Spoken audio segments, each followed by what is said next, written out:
2024년도 한 해를 뒤돌아보니 모든 것 당연한 것 없었고 주님의 은혜였습니다. 주님 진실로 감사합니다. 한 해 동안 주님의 권능의 손 아래 저희들을 붙들어 주시고 여기까지 인도하여 주신 은혜와 사랑을 감사를 드립니다. 이제 다가오는 2025년도 변함없이 주님 앞에 기도함으로 나아가게 하여 주셔서 기도할 때 이 나라 이 민족을 주님의 권능의 손으로 붙들어 주시고 우리 마산 성은재단 은혜로 덮어주시며 우리 각 가정의 기도의 제목들 가운데 응답하여 주셔서 주가 일하시는 놀라운 은혜를 넘치도록 체험하는 우리 마산 성은의 기도의 용사들 다 되게 하여 주시옵소서. 예수님 이름으로 기도드립니다. 아멘. 오늘은 다시 사는 법이라는 제목으로 하나님의 말씀 증거하도록 하겠습니다. 요엘서에는요, 크게 두 가지 사건이 나옵니다. 그것이 메시지이자 우리가 기억해야 될 내용입니다. 첫 번째는 메뚜기 재앙이 나오고요. 두 번째는 성령이 모든 사람에게 임했다. 2장 28절 이하에 나옵니다. 그래서 요엘서는요, 크게 두 가지만 기억하시면 됩니다. 메뚜기 재앙, 그리고 성령이 모든 사람에게 임했다. 메뚜기 재앙은요, 이 과거 시대의 재앙 중에 최악의 재앙이 메뚜기 재앙입니다. 그러니까 최악의 상황에서도 성령이 임하게 되면 다시 살아나게 된다는 것입니다. 그래서 혹시라도 우리 성도님들 최악의 상황 가운데 회복을 원하시는 성도님들이 계신다 그러면 요엘서를 많이 읽으실 수 있기를 바랍니다. 요엘서를 붙들고 기도하면 여기서 회복의 능력이 나타나게 된다는 것입니다. 그러면 우리가 궁금한 것은요, 왜 하나님의 백성들이 우상 숭배에 빠지고 우상 숭배를 하는가 하는 것입니다. 결론부터 이야기를 하면 사람들이요, 불안해서 그렇다는 겁니다. 다 불안한 마음들이 있으니까요, 우상을 만들어서 불안함과 두려움을 이기려고 하는 것입니다.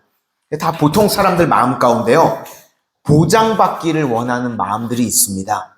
불안하니까 내가 어떻게 하면 내 미래를 보장받을 수 있을까? 그래서 요즘은 종신보험 그런 거 드는 사람도 있고요. 또 인맥 관리하는 사람도 있고, 또 어느 때보다도 운동 관리하느라고 열심히 운동하는 시대가 됐습니다. 근데 그 중에 제일 대표적인 게 뭔가 생각을 해보니까 돈인 것 같습니다. 왜 이 시대의 사람들이 그렇게 돈 의지하려고 그러고 돈에 집착하려고 그러나 불안해서 그렇다는 것입니다. 그런데요, 돈이요, 우리 인생을 다 보장해 주지 않습니다. 딱 누가복음 12장에 나오는 어리석은 부자 같습니다. 창고 지어놓고요, 돈을 엄청나게 쌓았습니다. 그랬더니 하나님이 물으시죠. 어리석은 자여, 오늘 밤 내 영혼을 도로 찾으리니 내 쌓아둔 것이 누구의 것이 되겠느냐. 그러니까 이런 것들이요, 실제로는 우리 인생을 지켜주는 것이 아니라는 것입니다. 우리를 다 지켜주는 게 아닌데 자꾸 불안하니까 우리가 눈에 보이는 것 의지하려고 하는 것, 그게 우상이라는 것입니다. 눈에 믿고 따랐던 모세가 안 보이니까요, 백성들이 바로 뭐 했냐면요, 금송아지 만듭니다. 눈에 보이는 것, 그거 다른 거라고 말하지 않고 그 눈에 보이는 걸 뭐라고 이야기하냐면 이게 너희가 섬길 하나님이다. 사람들이 불안하니까요, 자꾸 눈에 보이는 것을 의지하기를 원한다는 겁니다. 우리 인간이라는 자체가요, 불안한 존재입니다.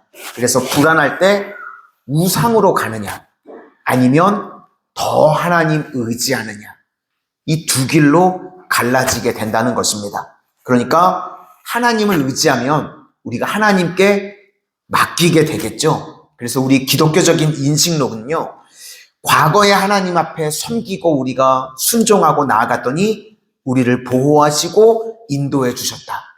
그래서 느끼는 거죠. 2024년도 한 해 동안 우리가 믿는 하나님 신뢰할 만한 하나님이구나. 그러므로 이제 2025년도 경험 못했습니다. 증명 못하는 미래에 대해서도요, 맡길 수 있는 것. 그게 바로 기독교 인식론입니다. 그러니까 우상숭배는 우리가 다 불안해서 하는 것이고요. 우상숭배는 하나님이 있어야 될 자리에 다른 거 자꾸 집어넣는 겁니다. 그리고 하나님 말고 다른 거 의지하는 것. 그게 우상이라는 것입니다.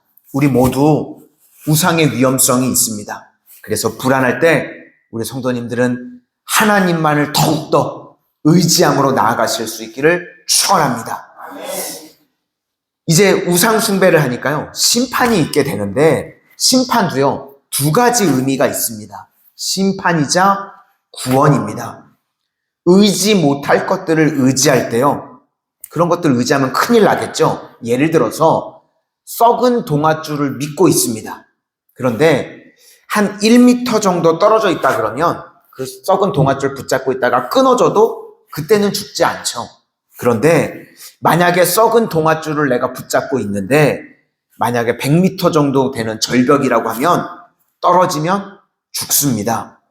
그러니까 하나님께서는요, 우리의 썩은 동아줄을 끊어지게 만드시는 겁니다. 언제인가 초창기에 떨어져도 죽지 않을 때, 그때 꺾어버리는 것입니다. 그래서 우리 생각에는 심판이라고 생각하는데 사실은 그게 구원이라는 겁니다. 그러니까 우리가 자꾸 세상의 것들을 의지하면요, 그런 것들이 끊어지게 만드십니다. 근데 그게 하나님의 구원이 될 수 있다는 것입니다. 그래서 심판이자 동시에 구원이 온다는 것입니다. 그래서 오늘 1장에 나오는 메뚜기 재앙이 심판 같아 보이지만 사실은 그 안에 구원이 내포되어 있다는 것입니다. 탕자도요, 아버지 멀리 떠나서 돼지가 먹는 쥐염 열매도 주는 사람이 없게 됐습니다. 줄이게 되었습니다. 그래서 그게 심판 같아 보이지만 그게 동시에 구원이었습니다. 왜 그렇죠? 그때 아버지가 생각이 나고 아버지께 돌아올 마음이 생기는 것입니다. 그래서 우리 삶에 있는 어떤 연단이나 고난 같은 것도요, 심판이라고만 말할 수 있는 것이 아니라 동시에 구원이 될 수 있다는 것입니다. 그래서 빨리 하나님 의지하는 자리에 돌아오는 것, 그게 복된 인생이라는 것입니다. 4절에 보면 네 종류로 설명하고 있죠. 팥중이, 메뚜기, 느치, 황충, 다 지금 이름만 다르게 한 거고요. 고난이 많다, 그런 뜻으로 설명하고 있는 겁니다. 그러니까 고난에 고난이 임하게 되었다. 그런데 이것은 심판이자 구원이다, 그런 뜻이라는 것입니다.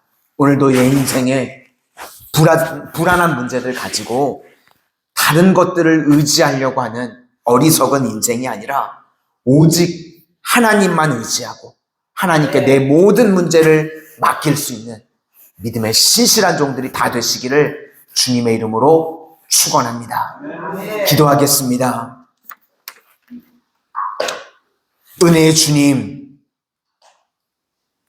오늘 메뚜기 재앙과 같이 내 인생에 고난에 고난이 임하고 최악의 상황이 되었을 때에도 다른 것 의지하는 것이 아니라 하나님만을 의지하는 신실한 믿음의 백성들 되게 하여 주시옵소서. 2024년 저희들 어려움도 있었고 고난도 있었습니다. 그러나 주님 의지하고 기도할 때에 주님께서 넉넉히 여기까지 이기게 하셨고 승리케 하신 줄로 믿습니다. 2025년 다가오는 미래, 우리는 불안하고 아무것도 예측할 수 없지만 하나님 의지하고 맡길 때에 여전히 주가 일하시고 주가 역전의 은혜를 베풀어 주실 줄로 믿습니다. 그러므로 주님이 계셔야 될 자리에 자꾸 엉뚱한 것들을 의지하는 미련한 인생들 되지 않게 하시고 끝까지 주님만을 의지하고 신뢰함으로 2025년 이제 역전되어지는 은혜의 역사가 우리 성도님들 삶 가운데, 가정 가운데 충만하게 임하게 하여 주시옵소서. 예수님 이름으로 기도드립니다. 아멘.